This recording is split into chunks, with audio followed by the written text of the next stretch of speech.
Miércoles 10 de octubre del año 2012, ¿cómo están, estimados televidentes de La Mula TV? Hoy día vamos a tener un programa variado, vamos a estar con Carlos Fernández Loaiza, conductor de Meridiano, uno de los programas más largos de la radiodifusión en nuestro país. Vamos a conversar también sobre la legalización de la marihuana en el país con los amigos del colectivo Legaliza Perú y sobre fútbol con Jack Hurtado. Solo dos comentarios antes de iniciar estas conversaciones el día de hoy, de hechos importantes que han sucedido en Latinoamérica y en Europa, que vienen sucediendo en Latinoamérica y en Europa. Las elecciones del día domingo 7 de octubre en Venezuela. Definitivamente estas elecciones, a pesar de que se den en un país, reflejan, y los latinoamericanos las sentimos muy de cerca, porque en Venezuela se expresan quizá en resumen, las contradicciones y las posibilidades que nuestros países atraviesan. Los países latinoamericanos tienen una serie de asuntos similares y le ha tocado a Venezuela, por una serie de circunstancias, establecer la posibilidad de un proceso que tiene distintas aristas, que algunos califican de dictadura.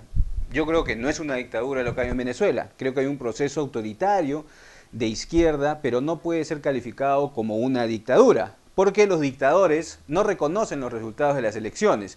Y Chávez ha pasado por alrededor de 12 procesos electorales y ha reconocido una derrota hace unos 2 o 3 años, cuando quiso aprobar por un referéndum reformas en la Constitución. Capriles, el candidato opositor, ha demostrado que es una persona que tiene las cosas bien claras, porque él fácilmente ha podido salir ese día en la noche a decir: no reconocemos el triunfo, acá ha habido un fraude, esto es una cosa electrónica, es muy fácil hacerlo, pero no, se ha impuesto la cordura y la calma y reconoció el triunfo de Chávez. Chávez también ha tenido gestos que no son los acostumbrados a su temperamento, felicitó a la oposición, una cosa impensada en otros momentos. Hablaron por teléfono Capriles y Chávez por un buen rato, y lo que más o menos va quedando claro es que hay un tiempo político distinto en Venezuela. La oposición y el gobierno tienen que entender y aprender de sus errores, porque no van a poder seguir viviendo en una interminable confrontación. Datos que no se saben en nuestra prensa: 500.000 llamadas diarias, todas las noches, desde distintas partes del mundo a los hogares venezolanos a favor de Capriles. Acá se habla mucho del control de los medios estatales sobre los cuales Chávez ejerce influencia, cierto, pero también están los medios privados.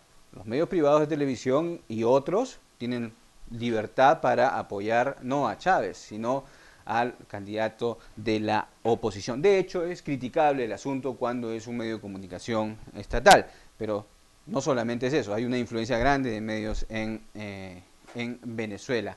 Y lo otro, solo para hacer un parangón, ¿no?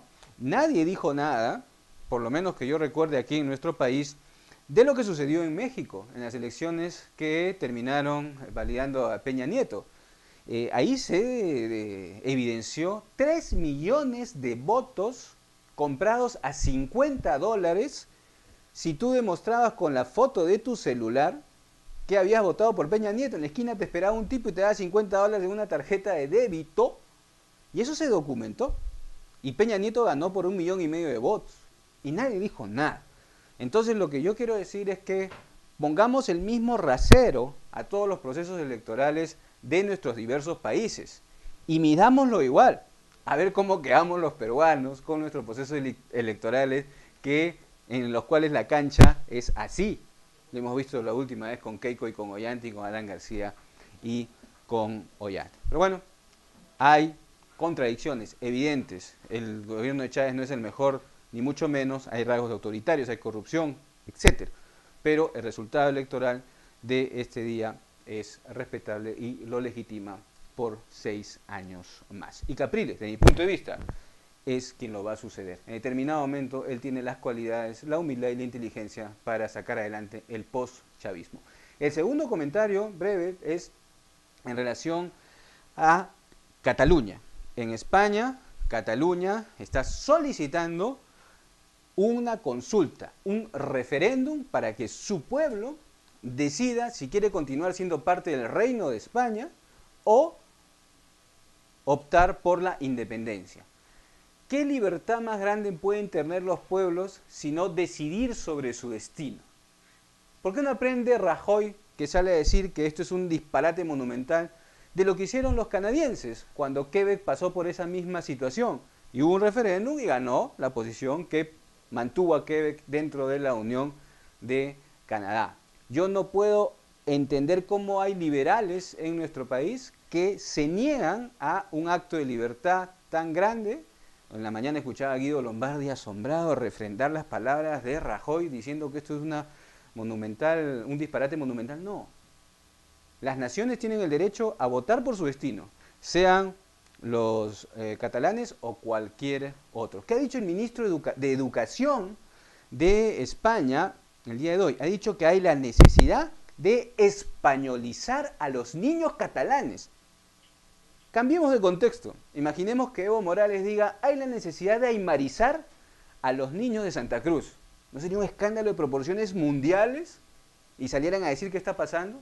Bueno, lo que hago es un llamado a equilibrar los puntos de vista y los raseros en los cuales nos medimos desde los medios de comunicación. Desde Radicales Libres, yo personalmente, claro que apoyo la consulta de Cataluña y apoyaría la consulta de cualquier región del mundo que tuviera la posibilidad de votar, no de independizarse automáticamente, sino de votar para ver si es que se independiza o no del Reino de España o de cualquier otro país. Vamos a hacer la primera pausa del día de hoy y regresamos con Carlos Fernández Loaiza para hablar sobre medios y sobre fotografía. Volvemos.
Gusta y por eso leo Poder.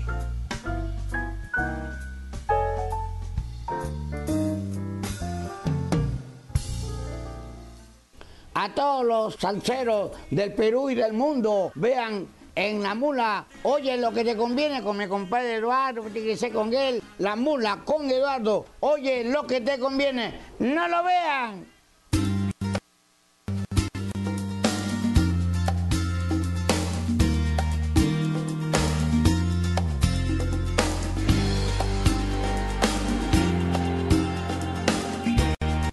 Bien, estimados televidentes de La Mula TV, seguimos en Radicales Libres.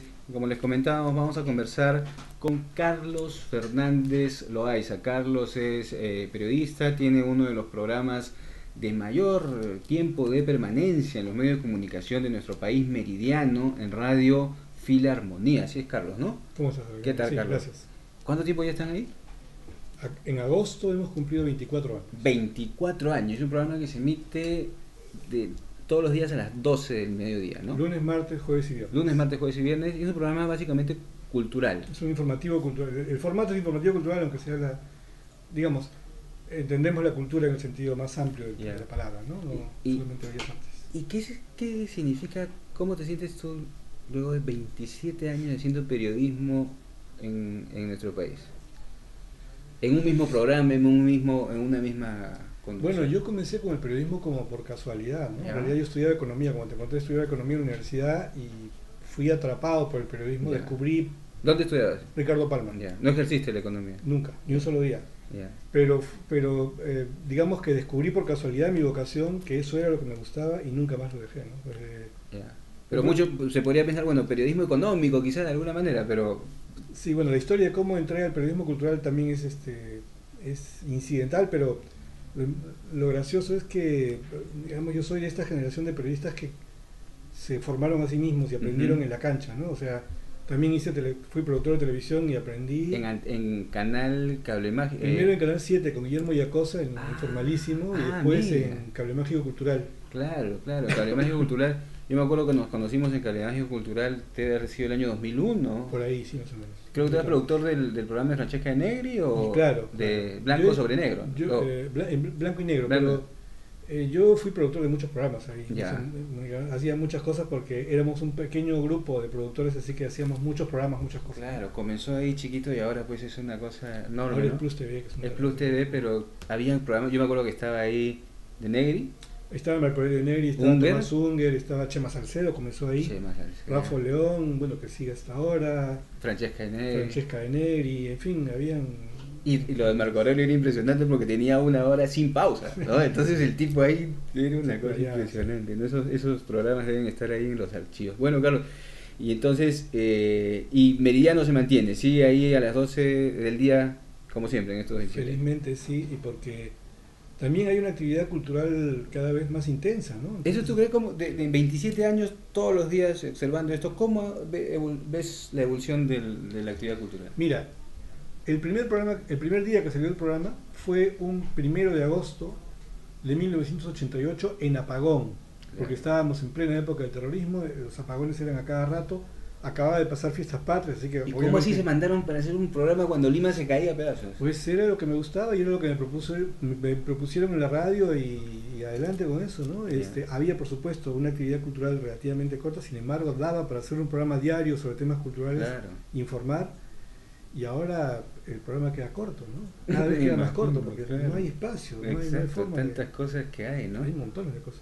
Y justo conversábamos hace poco a través del chat, Carlos, porque todo este asunto de la chica que ha terminado muerta, luego de su participación en el programa, llama a la gente que está metida en medios, yo creo, en radio, televisión, internet, o lo que fuere, a pensar un poquito, ¿no? ¿Qué pasa? ¿Qué se puede hacer para... yo no digo que ese tipo de televisión no exista, pero ¿cómo equilibramos un poco el asunto para no tener pues cada cosa que sale en la televisión? Mira, yo creo que está pasando un fenómeno muy interesante en general en los medios. Comenzaré por el inicio de tu pregunta. Es que nos conversamos nosotros por el chat del Facebook, ¿no es cierto? Somos contactos del Facebook. Yo creo que el Facebook es un medio que alguna gente como yo, por ejemplo, lo utiliza como un medio de expresión. Ah, claro, yo lo utilizo como herramienta de comunicación y política, ¿no? Para mí. Entonces, tú puedes expresarte libremente y puedes decir lo que piensas y todo el mundo te puede decir lo que piensa también en tu muro, etcétera. Y si no te gusta, lo anulas y chao. Sí, para eso lo uso yo.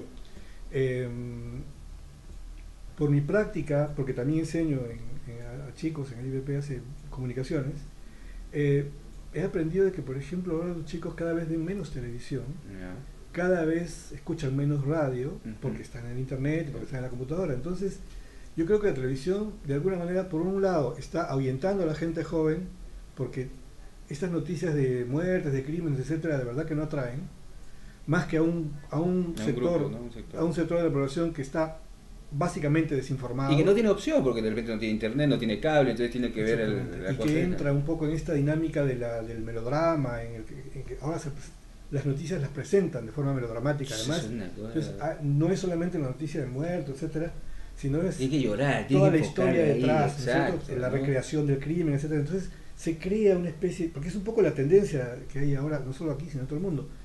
Y eso, por un lado, pues se embrutece, y es una cosa criticable. Entonces yo utilizo, por ejemplo, el Facebook o los medios que tengo a mi alcance para protestar como ciudadano, ¿cierto? Que es lo que creo que corresponde hacer. O sea, no por mí que no existan esos programas, pero yo no los puedo, yo no, o sea, no apoyaría un Estado que los corta, ni apoyaría a nadie que los corta. Yo creo que hay una necesidad de que los medios mismos, de que los broadcasters, de que los auspiciadores sean conscientes de que eso no es bueno para el país. Pero es que bueno no les va a interesar, porque ellos les traen el rating de Ivope y dicen, miren, en el momento que la chica dijo que se prostituía, Frum subió. Nunca lo van a hacer. Es que hay otro tema más ahí. Es que yo creo que hay un tema que ahí la gente no se da cuenta, los broadcasters y los auspiciadores no se dan cuenta. Y es que tú puedes tener un millón de televidentes, pero de ese millón de televidentes, ¿cuántos son los que tienen realmente capacidad de comprar?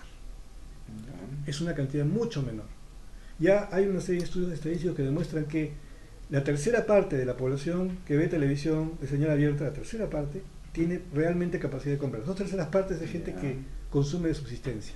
O sea, no va a comprar a Won o a una cadena de supermercados, compra en el mercado, compra arroz suelto, compra fideos sueltos, etcétera, ¿cierto? Esas son 2/3 partes. Entonces lo que tú estás diciendo es que la influencia de la televisión para el producto no es tanto como se piensa. No es tanto como se piensa. Ese es todo un tema, además que del cual podríamos dar largo.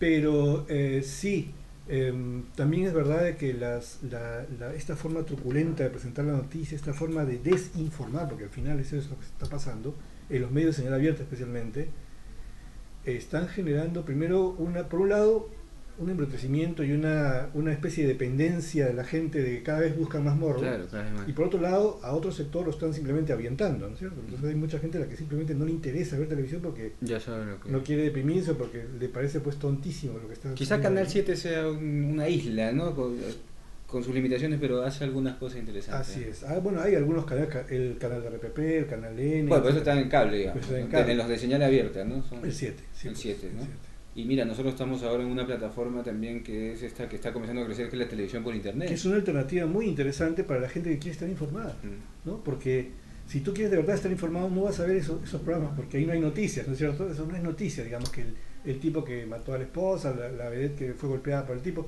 no son noticias en realidad. Estás gastando tu tiempo viendo eso cuando podrías estar de verdad informándote, ¿no es cierto? Entonces, claro, buscas medios alternativos que son justo lo que ves en internet o lo que buscas por otros medios que son efectivamente alternativas para estar informado. Realmente, no es una tarea enorme la que tenemos los que estamos metidos en los medios de comunicación, y de hecho, claro, hay, dentro de unos pocos años va a haber señal digital también, ¿no es cierto? Y las frecuencias van a ser muy grandes, ¿no? Infinitas, digamos, ¿no? Y ahí hay toda una discusión cómo repartimos eso, ¿no es cierto? O sea, ya, bueno, los privados, 1/3, lo público 1/3, lo comunitario 1/3, así es en Uruguay, en Argentina, ¿no? Ahí se va a armar todo un debate, porque ya hay grupos que tienen ahorita señal abierta que lo están adquiriendo. Correcto, pero felizmente como se va a ampliar el espectro va a haber mucho más espacio, ¿no es cierto? Así es. Yo creo que además, en general, Internet es un espacio que va a ir mejorando y se va a ir integrando y va a crear, repito este ejemplo, los chicos ahora, dime, ¿qué chico de 15, 20 años escucha radio o conoce música nueva en radio? Lo escucha porque, bueno, están en el micro, están en el... Ya no hay música nueva en radio, entonces la música nueva la escuchas en internet, exacto, ¿no? Te la bajas de internet legal o ilegalmente, pero ese es un poco el funcionamiento de las cosas ahora. Y los chicos están siendo cada vez más ahuyentados de la televisión y la prefieren ver en YouTube. Si hay un programa que quieren ver, se lo bajan, lo ven en YouTube. Y si no, ven un medio alternativo como La Mula, donde encuentran información que no la van a encontrar en señal abierta, ¿no es cierto? Sí, eso está creciendo. Lamentablemente todavía creo que el último estudio ha sido 30% de hogares peruanos tiene internet, ¿no? Entonces todavía es un tercio, pero bueno, yo también creo que la dinámica es irrefrenable, ¿no? O sea, en 10 años quizá tengamos pues el doble, ¿no? Seguramente. Porque esta señal, por ejemplo, en vivo también, antes que se iba a pensar en televisión e internet en vivo era una cosa lentísima, ahora ya es lo más Además, fácil. con la llegada de los Smart TV, Claro, ya la que gente permiten anda navegar por internet, Claro. eso es una opción que va a hacer explosionar con bastante mayor rapidez todavía todo este fenómeno, ¿no?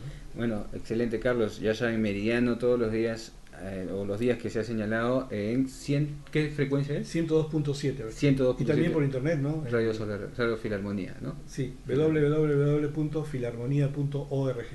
Bacán. La primera vez que yo estuve en radio fue ahí en tu programa, hace tanto tiempo. Carlos, pero también quería conversar contigo, y bueno, con Carlos a seguir desarrollando estas cosas cuando tengamos tiempo, podemos armar acá una mesa con otras personas, etcétera, sobre medios. Pero también hay algo interesante que tiene que ver con el arte, la cultura. Tú estás haciendo fotografía y has tenido muy poco una exposición que el nombre se me ha ido de la exploraciones, ¿no? Y ahí tenemos las imágenes que nos va a ir comentando Carlos. Ponte las imágenes, ahí está. Déjalas ¿eso dónde es? Eso es en Central Park, en Nueva York, en marzo del 2010, era el final del invierno. Curiosamente el Central Park es un sitio que está siempre lleno de gente, esta vez yo lo encontré vacío. Yeah. Eso ya no es Central Park, esto es de Wisconsin. Ponte la de Central Park un ratito. Ahí está. Y ahí estaba un loquito tomándose un café en plena lluvia, porque el paraguas lo tenía porque estaba lloviendo. Y unos pájaros ahí, ¿no? Y unos pájaros ahí que estaban compartiendo, me imagino, una galleta, algo que estaba comiendo ahí. Ahora, ¿Qué? La fotografía ahora es digital, ¿no? Antes era en papel y todo ello. A mí también me atrae bastante la fotografía, nunca le dedico mucho tiempo, pero ¿qué te llena? ¿Qué encuentras tú en la fotografía?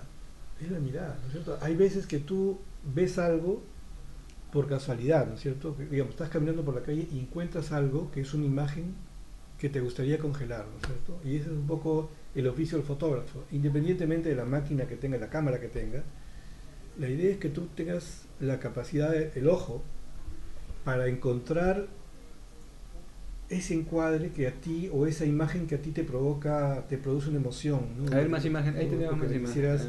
Por ejemplo, esta es una imagen rarísima de la Quinta Avenida. Lo que se ve al fondo es el Empire State. Es el que está King Kong colgado, ¿no? Exactamente. Pero es como decirte la avenida Bancay sin carros, ¿no? Bueno, en este momento era un lunes 2 de la tarde y la Quinta Avenida estaba sin carros. Lunes, ¿no? Y una rajadura en la pista también. Bueno, ¿no? sí, eso por la lluvia, ¿no? Porque como te digo, acaba de terminar el invierno. Yeah. Pero fue rarísimo, y entonces, por supuesto, tenía la cámara en la mano, así que tomé la foto, ¿no? Y es raro encontrar. Y están en sepia, ¿no? Todas han sido trabajadas en sepia. Porque además, que sí. trabajé sobre la siguiente idea, ¿no? Esto es Chicago, esto es uno de los ríos que sale del lago Michigan y que atraviesa la ciudad, está perfectamente canalizado y es muy bonito, ¿no? Pero esto es el Soho, que es un barrio bohemio y de muchos artistas. Allá en Chicago. En Nueva York. En Nueva York. Esto es un lago congelado que está en Wisconsin, se llama Geneva. Y paseado por todo Estados Unidos. He estado en 4 estados, ¿no? Paseándome. Este es el famoso puente de Brooklyn, un río, sobre el río Hudson. Sobre el río Hudson.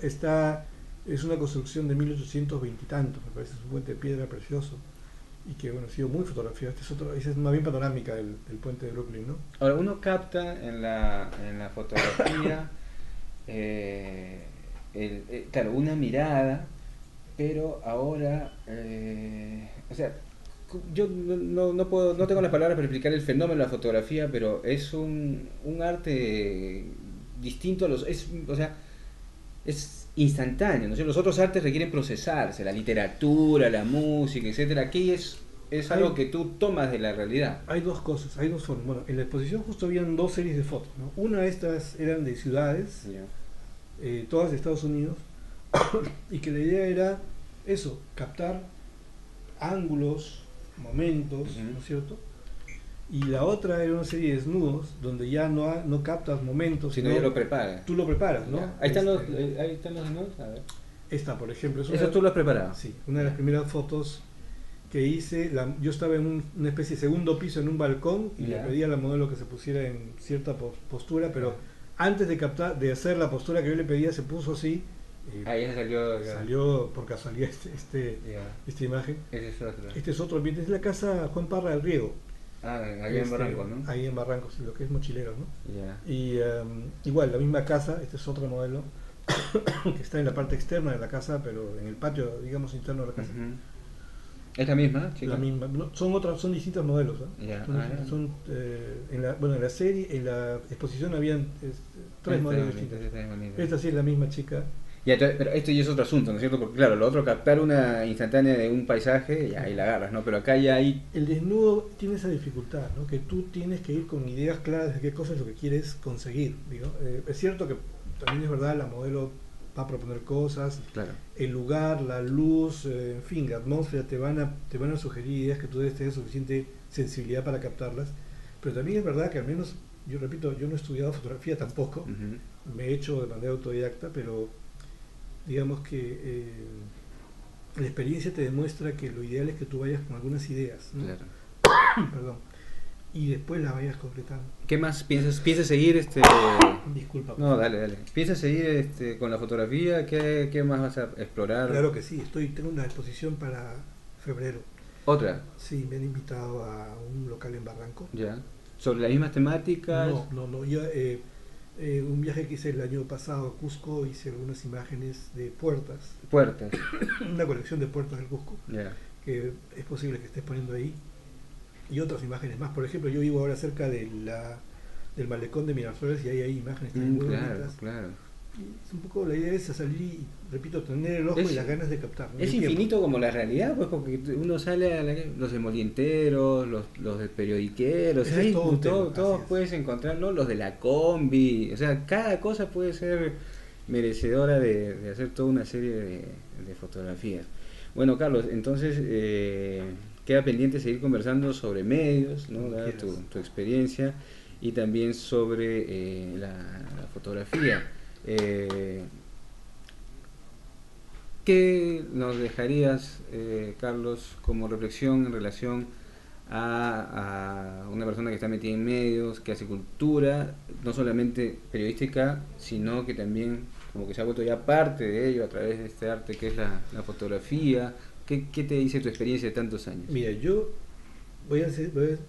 quiero mencionar algo que me impresionó muchísimo, que lo acabo de publicar en Facebook, lo publiqué en realidad anoche, y es un dato sobre la educación en Finlandia. Oye, sí vi eso de la educación en Finlandia, o sea, Pero uno de los datos que más me impresionó a mí es que 80% de las familias en Finlandia salen el fin de semana a una biblioteca.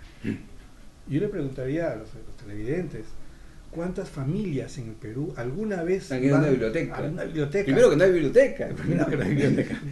Pero mira la idea, o sea, tú puedes romper la idea de que la biblioteca es un lugar aburrido y es un lugar efectivamente de diversión, ¿no es cierto? Y para eso que está, ¿no? Y ¿Cómo además, cambiaría el Perú si la gente hiciera eso? claro, y además el prestigio que tiene ser maestro, ¿no? De educación primaria. Acá, pero ese es el problema, ¿no es cierto? Acá, yo no niego que hay política ahí en el SUTEP y todo lo demás, etcétera. Pero si el gobernante, el establishment les dice a estos, ustedes son unos zánganos, no sirven para nada y así quieren ganar plata, ¿cómo vas a motivarlos? Sí, pues. O sea, que los vas a matar a todos y vas a traer, no, o sea, realmente hay asuntos en los que no tenemos una Hay todo un perspectiva. tema en el que hay que trabajar muy fuertemente si queremos realmente que el Perú desarrolle, ¿no? Porque que hayan más ingresos no garantiza el desarrollo del país, No, por supuesto, ya ¿no? sabemos. Entonces lo que hay que hacer es hacer una verdadera revolución en la educación para que eso genere una verdadera revolución en la productividad del país. Exacto. Solamente así podemos desarrollarlo. Y eso va a tomar bastante tiempo. Bastante. Bibliotecas, no es como en el fútbol, ¿no? En el Perú pero no hay canchas de fútbol. Dígame alguien, ¿dónde hay una cancha de fútbol donde un chico puede ir a jugar los domingos? No hay pues cancha, hay cancha de fulbito y son otras cosas. Bueno, Carlos Fernández Loaiza, periodista cultural y también fotógrafo, agudo crítico y animador también de las redes sociales. Carlos, muchísimas gracias por tu Muchas visita gracias, y esperamos encontrarnos nuevamente. Encantado, gracias. Bien amigos, regresamos para hablar de la legalización de la marihuana en nuestro país.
gusta la revista Poder por la calidad de los análisis que tiene.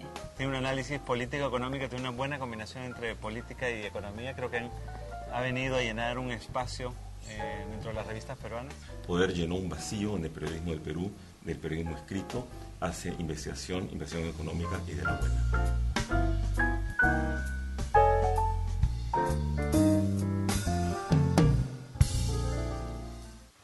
Vamos a presentarles un nuevo programa en el que estamos trabajando arduamente el equipo de Proética y el equipo de La Mula. Queremos tomarle el pulso a la corrupción en el Perú, pero no solo a la corrupción, también a la ineficiencia del Estado y a la criollada de los ciudadanos.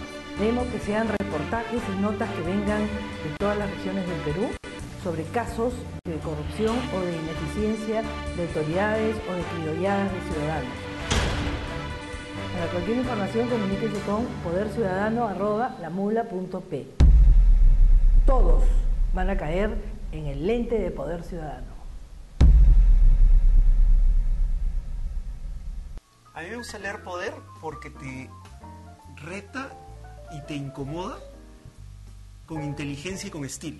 Leo la revista Poder desde su primer número hace ya justamente 3 años, porque es una revista indispensable en la formación de todos quienes queremos entender lo que pasa en el Perú. Es creativa, es inteligente y tiene rigor. Y eso para mí es el periodismo que me gusta y por eso leo Poder.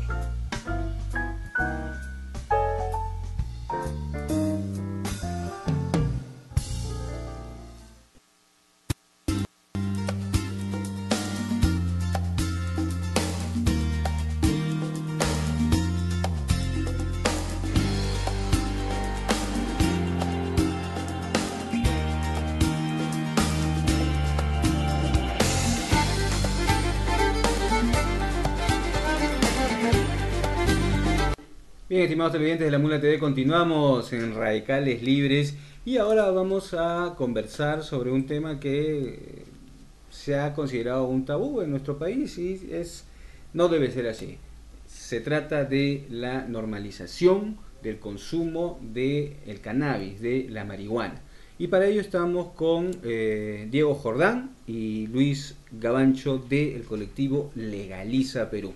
Luis, Diego, bienvenidos, ¿cómo están? Gracias. Cuéntenos un poco qué es Legaliza Perú. Bueno, Legaliza Perú es una organización que primero, antes que todo, promueve la información, la conciencia. Obviamente para cualquier movimiento social se requiere un público informado, y en Perú, relacionado a la cannabis, a la marihuana, no hay un nivel de conciencia, de información requerido para un cambio, ya que obviamente es ¿Y qué información es lo básico que debería saber la gente acerca de la marihuana? Bueno, porque la idea que tiene la gente es una droga, ya, el que fuma marihuana es prácticamente un delincuente. Claro. Bueno, ese enfoque viene del enfoque prohibicionista, ya que la planta es ilegal, siempre se va a vincular con lo malo, ¿no? Con lo criminal, lo ilícito, pero esta planta tiene miles de años de uso, en diferentes aspectos, sea medicinal, para comida, cuando se necesitaba comida que no había. Ya, o sea, que la gente comía... se puede hacer desde masas, desde harina de cáñamo. Ya. También incluso se puede hacer un tipo de papel, ¿no? Las semillas son altamente nutritivas. ¿Ah, sí? Papel. Sí, claro, las semillas ¿Cómo se podría utilizar las semillas en alimentación, por ejemplo? En la alimentación, bueno, hay la harina directamente, las semillas molidas producen harina, y esto no tiene ningún contenido de THC, ¿no? O sea, no es psicoactivo, pero es un gran alimento, ¿no? Rico en omega 3, omega 6. Tiene omega 3, tiene un gran perfil de aminoácidos también, sí. Porque también... otra de las cosas que yo he informado un poco es que también produce fibra como para ropa, también los tallos de la marihuana, ¿no? Antiguamente. Y se usa en China. En China, yo he visto el año pasado. Lo usa en China también. ¿No? Entonces, también hay un tema comercial, hay gente que no quiere perder de repente el monopolio del algodón, no lo sé, por la fibra de la cannabis. En Europa tengo entendido que nunca se dejó de producir cáñamo para uso para el uso de sus fibras. Ya. Sin embargo, sí estuvo en los años 80, me parece que es históricamente donde menos estuvo, donde más estuvo reducido su uso, ¿no? Unas pocas decenas de miles de hectáreas, ¿no? Ya. Pero ahora, hoy en día se está revalorando y retomando. Porque en la construcción, ¿no? Y también en los automóviles lo están usando mucho, ¿no? ¿Y qué lo usan en la construcción de los automóviles? En la construcción para hacer ladrillos, ¿no? ¿Qué cosa? Bueno, para eso usan la biomasa, ¿no? La biomasa viene a ser lo que está dentro del tallo. Ya. O sea, el tallo puedes utilizar la fibra, que es un 30% me parece, y la biomasa vendría a ser el 70% restante. Que viene a ser después de ser es el contenido procesado. que está dentro del tallo, que claro, después de que lo procesan y hacen las fibras, queda ahí. O sea, la planta de la marihuana, aparte del uso distractivo, medicinal que puede tener su consumo si se fuma, tiene otra serie de posibilidades que nosotros no sabemos. Claro, en Uruguay ya hace un par de años se había implementado un cultivo piloto para el uso industrial de cáñamo, ¿no? Ya. Ahora que Uruguay ya está haciendo el avance a la legalización. ¿Lograron aprobar esto en Uruguay o está en debate? Esto está aprobado, ¿no? El presidente ha dicho que si hay una mayoría, él va a firmar. sí, ¿Y qué lo significa va a lo de firmar. Uruguay? O sea, en Uruguay el gobierno está proponiendo regularizar el cannabis y el ser el suministrador. Pero hay varios proyectos, el asunto es que hay varios proyectos en el Congreso, me parece que son 4. Yeah. Hemos tenido acceso, el que está más, digamos, alineado a lo que nosotros hacemos es el que habla de los clubes sociales y el autocultivo, ¿no? O sea, que el gobierno no sea el único suministrador de cannabis, sino los ciudadanos puedan asociarse libremente y hacer su cultivo, prever su consumo y hacer su cultivo, sí. Porque ahorita, ¿cómo es en el Perú? Si yo tengo mi jardín de mi casa y planto ahí 10 plantas, me cae la policía y puedo ir a la cárcel. Claro, definitivamente. Así tengo una en maceta. El artículo 296 está penado, sí. Así tengas una maceta, entonces es el vacío de siempre, ¿no? Y lo hipócrita de la ley, o lo torpe de la ley, si se quiere decir, ¿no? De que permite el uso, pero no permite el suministro. Ahora, porque el uso sí está permitido, o sea, ¿qué quiere decir eso exactamente? Que está despenalizado, ¿no? 8 gramos de cannabis puede tener uno consigo para su consumo personal y hasta 2 de ¿Dónde dice 8 gramos? Eso dice en el artículo 299 del Código Penal. O sea, si un policía encuentra en la calle a una persona con 1 gramo, 2 gramos, no tendría por qué hacerle nada. Claro, no tendría por qué procesarlo penalmente, ¿no? Si alguien está fumando en la calle, obviamente le corresponde una sanción administrativa, como vendría a ser una multa, una ordenanza municipal, claro. Ahora, este tema de las ordenanzas es otro problema porque no están no están homologadas las ordenanzas municipales, ¿no? Entonces hay municipios donde puede ser un UIT, en otros puede ser menos, ¿no? Entonces nosotros creemos que al no estar homologadas, por ejemplo, hace poco el alcalde de Magdalena dio una norma que ¿Alison? Sí. Que él ha sido, pues, ha tenido... Se lo agarró borracho en el piso. Ha querido pegarle a la policía. Es un tipo que me parece que no tiene la... ¿Y qué ha hecho? ¿Qué ha puesto? ¿Multa para lo que pasa es que Alison dice que ahora por el uso de drogas es como 4.000 soles, 3.000 soles en la calle, sí. Bueno, pero cigarro también, entonces. Debería ser, ¿no? Claro, ¿no? Una chela en la calle. Supongo que es alcohol y sustancias psicotrópicas, ¿no? Como el cigarro no es psicotrópico, pero el asunto es que nosotros no estamos, o sea, no decimos que el consumo en la calle esté bien, eso está mal, ¿no? Es para un ámbito privado. Pero este tipo de medidas lo que sirven son de apalancamiento para la extorsión de malos elementos policiales, ¿no? Porque ya es como el policía viene y te dice, sabes que te van a meter 3.500 soles. Claro, dame 50, cosas así. Claro, o sea, se presta a esto, ¿no? Entonces, nosotros coordinamos con el Centro de Investigación Drogas y Derechos Humanos un servicio que es la Línea Verde. Es un servicio de... Sí, este es el centro en donde trabaja Ricardo Soberón, ¿no? Sí, que estuvo dirigiendo Ricardo Soberón, sí. Ahora trabajamos este servicio que es un servicio de emergencia de consultoría jurídica para personas detenidas por posesión de cannabis. Ya se pueden llamar. Estén dentro de los rangos permitidos, como decíamos. Claro. Porque todo esto tiene un componente educacional, ¿no? Porque hay mucha gente que no conoce ni siquiera que está despenalizado ciertas cantidades, entonces siempre ha sido como víctima de extorsión. Hay incluso policías que no conocen todavía la norma. Línea Verde. ¿Y cuál es el número de la Línea Verde? 444-1496. 444-1496. 444-1496. Ya saben, la línea verde, si hay algún problema, algún abuso en relación al consumo de cannabis. ¿Y cómo está ahorita el debate legislativo o en qué medidas en nuestro país? Porque yo creo que este tema está ahí, como que aparece de vez en cuando, ¿no? Y ahí otra vez se olvida. Sí, acá en el país no hay grandes visos para eso, ¿no? Y menos ahora con el gobierno que constantemente, o sea, el aparato legislativo, ¿no? El Congreso es una desgracia. Bueno, el Congreso sí, pero el presidente en todo momento está diciendo que no, como cerrando la posibilidad del debate, ¿no? En el Congreso es difícil que ese tema entre, ¿no? Nosotros Ahora, lo que pasa es que se asocia equivocadamente marihuana con cocaína, ¿no es cierto? Y la cocaína es un problema completamente distinto porque la cocaína requiere un procesamiento, está llena de químicos, etcétera, mientras que la marihuana es una planta, o sea, de la chacra a la olla, como dicen, ¿no? De la chacra al consumo, ¿no? No es lo mismo, pero se asocia. Claro, la prohibición también, uno de los lugares donde produce daño la prohibición es en eso, ¿no? Que al haber un mercado negro no se sabe cómo ha sido cultivada esa cannabis y qué tratamientos ha recibido, ¿no?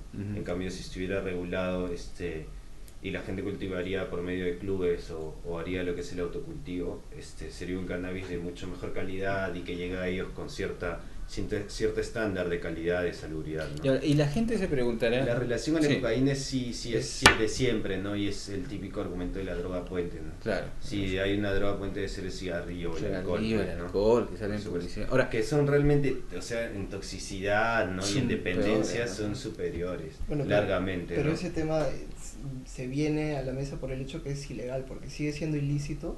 Es como cualquier cosa que se hace ilícito, automáticamente lo conviertes en algo clandestino, donde los usuarios que usan sea la planta o el aborto, cualquier cosa, se ponen en peligro. Y sigue existiendo, lo peor es que va a seguir existiendo y... A menos que se regule. Nosotros le hemos puesto en las peores manos, claro, eso ha estado toda la vida y va a seguir existiendo, ¿no? Antonin Artaud dice algo como: priva al pueblo de una forma de proveer placer y encontrarán mil más, ¿no? Claro. El gran poeta francés. La prostitución, el tema del aborto, como 300.000 abortos, etcétera. Y yo sí creo que la única manera de solucionar este asunto de la violencia en los delitos de narcotráfico es legalizándolo y cobrarles impuestos a los grandes narcotraficantes. Mira México, o sea, te matan al día, ¿qué? 100 personas al día mueren, ¿no? Por todo este combate al sur. Ahora, la gente se preguntará, ¿y por qué la marihuana? ¿No es cierto? Ya, ok.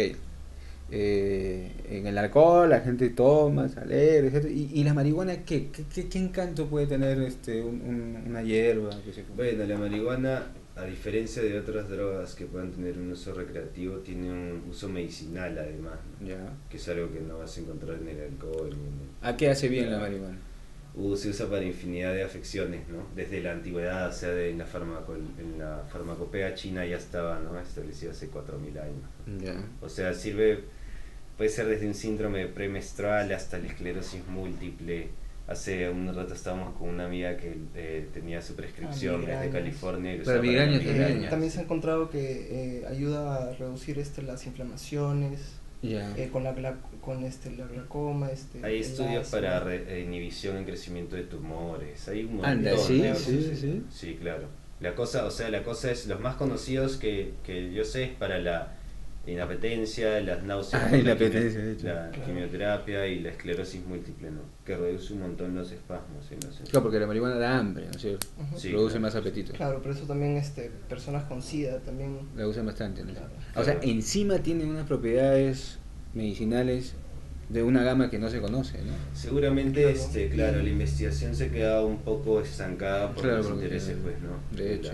Los intereses comerciales de los laboratorios. De los laboratorios, ¿no? ¿Y cómo está acá su movimiento? ¿Cuánta gente pertenece? ¿Se reúnen para los interesados? Nosotros ahora estamos lanzando una convocatoria para fines de este mes, para incorporar más gente en el movimiento, porque ahora estamos en una etapa un poco de expansión. Justo hemos ido este fin de semana a Trujillo y hemos tenido un taller con gente Entonces hemos hecho un poco, lo que hemos hecho en este taller es un poco capacitar a la gente para que utilicen un esquema de trabajo parecido al que nosotros hacemos acá y establezcan una agenda de aquí al Global Marihuana March, que es todos los años hay una marcha mundial de marihuana, sí, ¿no? Ajá. El Que primer sábado de mayo. El primer sábado de cada mayo. Y en Chile es enorme, ¿no? Claro, Acá ¿cuánta gente va? ¿300? La última fueron alrededor de 500 personas. Acá en Lima. Sí, y eso muestra la falta del nivel de información en el Perú comparado a Uruguay o Chile Argentina, mismo, ¿no? Chile, es un país las marchas gigantes que tiene. Claro. De varios decenas de miles de personas. Y una cosa que me impresiona es que este vacío legal ha existido, no es algo nuevo esta marcha. No, este vacío legal existente. Ha existido, o sea, la primera, de lo que yo sé, la primera ordenanza, la primera calificación de marihuana en el Código Penal fue en el 94, cuando primero se pasó diciendo que el juez determinaba claro, la cantidad claro. en relación a tu peso. Sí, y ahí en el 98 o 96, no me acuerdo, en el 98 el gobierno de Toledo se pasó a 8 gramos. Ya lo pasaron a 8 gramos. Bueno, pero aquí el asunto es que este tema de la mala ley, o sea, es un tema que está, del cual es víctima varios países latinoamericanos, víctima entre comillas, ¿no? O sea, el cual hacen mal acatando varios países latinoamericanos, ¿no? O sea, igual en Uruguay, igual en Argentina, igual en Chile, se puede poseer, pero no se puede comprar, no está normalizado. Entonces, todos nosotros adolecemos de lo mismo. Es por eso que muchos países latinoamericanos pertenecemos a la Coalición Latinoamericana de Activistas Canábicos, ¿no? Y estamos en constante comunicación todo el tiempo para poder avanzar en eso. Sí, para avanzar en eso. Entonces, ¿y quién nos apoya? ¿Alguien lo financia? ¿De fuera alguna ONG? ¿Hay algo por el estilo? ¿O es más voluntario? A veces, básicamente nuestro trabajo es voluntario. Nosotros sí recibimos algún tipo de aporte de algunas instituciones, como pueden ser ONGs, ¿no? Ya, claro. Y claro, nosotros, a todos los activistas latinoamericanos nos invitó Open Society, ¿no? El Open Society. Sí, nos invitó a esta reunión de activistas que fue ¿Cuándo fue? En México, justo hace un año. Hace un año. Sí. Ahí ya establecimos bien lo de la CLAC y desde ahí venimos trabajando con ellos. Oye, entonces queremos traer los proyectos un poco acá, claro, que se adapten un poco a la situación de acá y empezar a buscar un lugar en el Congreso. Bueno, avísenos para esta convocatoria de ediciones, porque por lo menos desde este programa de Radicales Libres, yo particularmente creo que la marihuana el consumo tiene que ser despenalizado en todas sus formas, el cultivo, etcétera. La marihuana no es un monstruo, ni mucho menos. Es parte de toda una cultura milenaria y no es mucho menos dañina que las cosas esas que andan por ahí circulando, como el tabaco, etcétera, ¿no? Es un debate falso de la marihuana, y lo felicito porque hay que ser bien valiente para dar la cara en este tema, acá en nuestro país sobre todo. Muchas gracias. ¿Qué es a fin de mes exactamente? Habíamos planeado el 27, pero parece que lo vamos a correr una semana. Es una convocatoria abierta, ¿no? Tenemos ciertos cupos que necesitamos cubrir y hay más gente que quiera unirse, ¿no? Para cuando hagamos las campañas poder hacer activismo, ¿no? Pasen la voz, por favor. Legaliza Perú, en el Facebook está así, ¿no? Legaliza Perú. Sí, ahí vamos a estar dando información. Recomendaciones. Muy bien, amigos, entonces hay que hablar sobre este tema, sobre la marihuana, porque no es ningún monstruo, es una plantita. ¿Hay una foto de marihuana, por favor, antes de irnos? Ahí está. Aquí es una plantita hermosa. Mire, ¿qué le ha hecho esa planta a alguien? Por Dios, ¿qué le puede hacer eso a alguien? ¿Ah? Quitamos la foto. ¿Ya han visto ustedes? Eso es el monstruo que han creado unos ineptos políticos en toda Latinoamérica y en el mundo. Volvemos con el último bloque. Chao.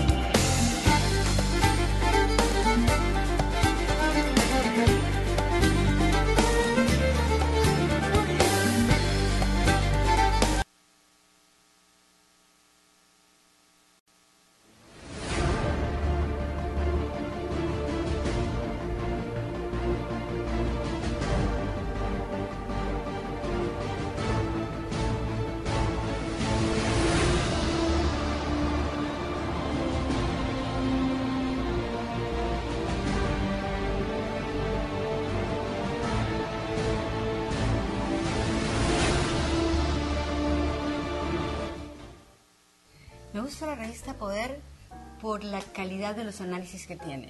Tiene un análisis político-económico, tiene una buena combinación entre política y economía. Creo que ha venido a llenar un espacio dentro de las revistas peruanas.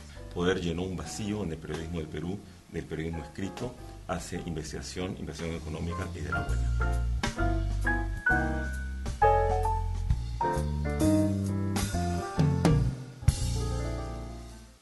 Vamos a presentarles un nuevo programa en el que estamos trabajando arduamente el equipo de Proética y el equipo de la Mula. Queremos tomarle el pulso a la corrupción en el Perú, pero no solo a la corrupción, también a la ineficiencia del Estado y a la criollada de los ciudadanos. Queremos que sean reportajes y notas que vengan de todas las regiones del Perú sobre casos de corrupción o de ineficiencia de autoridades o de criolladas de ciudadanos. Para cualquier información, comuníquese con poderciudadano@lamula.p. Todos van a caer en el lente de Poder Ciudadano.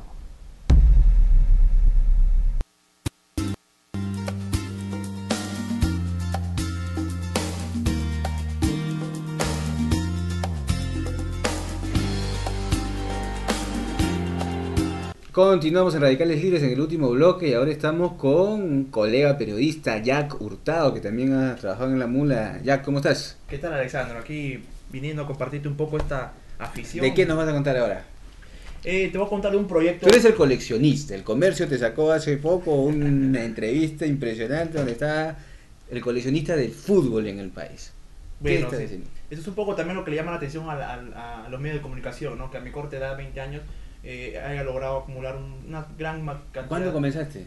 Comencé a los 12, hace 8 años exactamente, con un afán más que de aglutinar y por el gusto del fútbol, Claro. obviamente. Porque tú eres tan pelotero, de la cancha. También he jugado, también, pero mi claro. juventud no. Mi juventud tiene 20 años. no ahora. Pero o sea, va más por el gusto de la cultura, Claro. por la cultura, el deporte, la estadística, una investigación. No solamente cuestión de aglutinar, ni saber qué es lo que ni aglutinar, comprar, sino saber Sí, la qué es lo que historia del tienes, fútbol. para saber qué es lo que te falta. Claro. Armar como un archivo de la historia del fútbol e incentivar al coleccionismo. Esa es una de las principales premisas que yo parto, como un vicio sano. En épocas en que, como tú que escribes siempre sobre el tema de la salud, sabrás que en esta época, muchos años, mentes jóvenes han sido invadidas pues por estos vicios del alcoholismo, la drogadicción. Entonces, el coleccionismo parte como una alternativa, un Claro. vicio sano. Y qué mejor coleccionar sobre un deporte, sobre algo tan bonito como el Como fútbol, el ¿no? fútbol, que tiene muchas aristas, ¿no? Para verlo, de varios temas culturales, deportivos.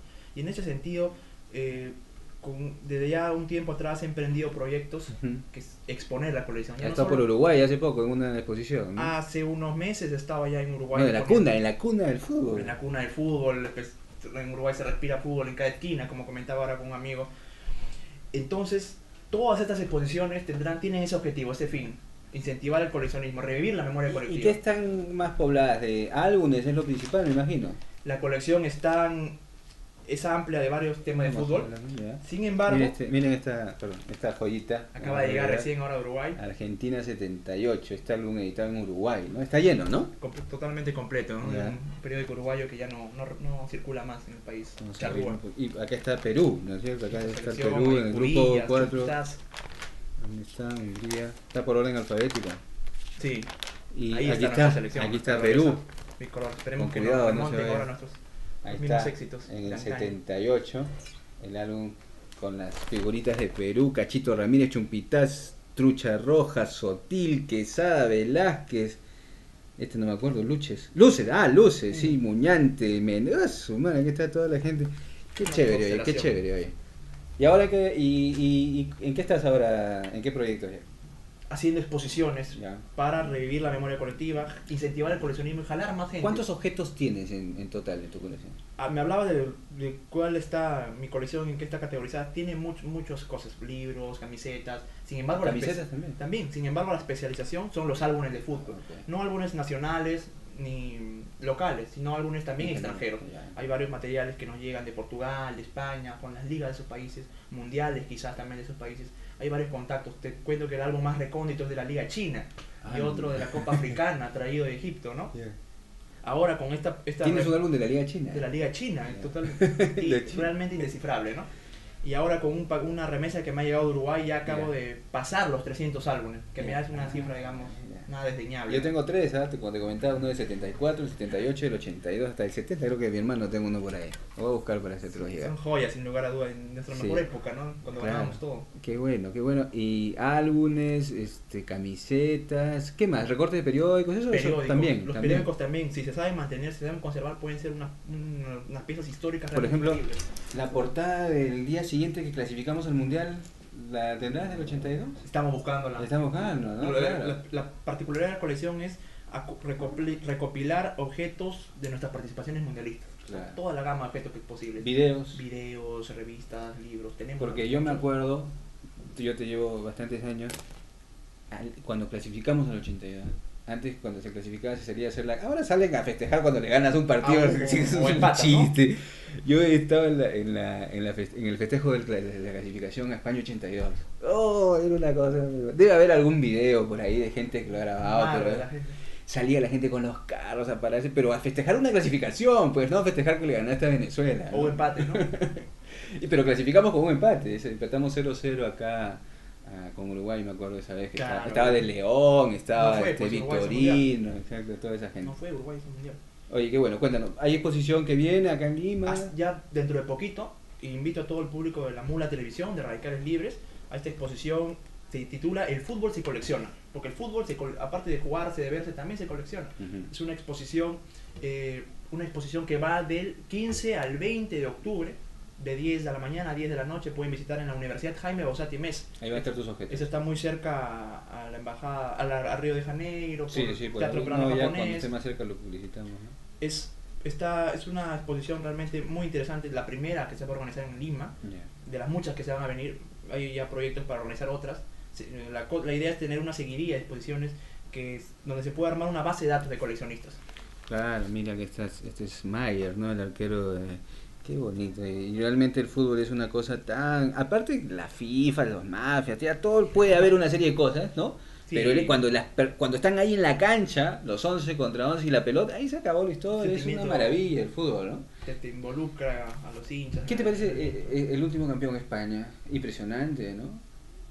Está que lo consigue todo, ¿no? Y un fútbol y es el fútbol que decían que ya no se podía hacer, ¿no es cierto? Ahora todo no, y los tipos pucha que se y campeones como si nada. Disfrutan jugando, se nota ahí que no es un trabajo para ellos, es un goce. Es increíble, ¿no? ¿Y acá cómo ves el asunto? El viernes vamos a estar en Bolivia. Está difícil la situación allá en La Paz. De hecho, marcarían apostar por jugadores distintos, como no arriesgar como a sabiendas de un resultado nada positivo para esperar el partido verdadero con Paraguay. Se tiene que ganar en Bolivia, no se espera. Se tiene que ganar. Y nunca se ha ganado. Nunca hemos ganado allá en La Paz. Esperamos conseguir estos 3 puntos y también en lo de Paraguay, que ya nos encamine. Será una fiesta, posiblemente brillante de decretos feriados, ¿no? Posiblemente. Oye, Jack, el tiempo queda corto, pero gracias por tu visita, por este ánimo de coleccionar el fútbol, algo tan bonito en medio, como tú has dicho, pues de tantas distracciones y tonteras que hay. Esto del fútbol, yo creo que muchos chicos más deberían verlo, ¿no? ¿Siguen habiendo álbumes de los mundiales? Sí salen álbumes, ¿no? Cada temporada del mundial sale un álbum, ¿no? Pero ya cada vez está bajando mucho. En otro país la cultura del coleccionismo es mucho mayor y eso esperamos acá con varios proyectos revivirla. Muy bien, Jack. Ha sido Jack Hurtado, el coleccionista del fútbol. A sus 20 años ya tiene una colección impresionante. ¿Qué será cuando tenga 30, 40? No vas a tener donde guardarlo. Vas a tener que hacer alguien que te aguante. Bien, amigos, nos reencontramos el próximo miércoles aquí en Radicales Libres en la Mula TV. ¡Chao!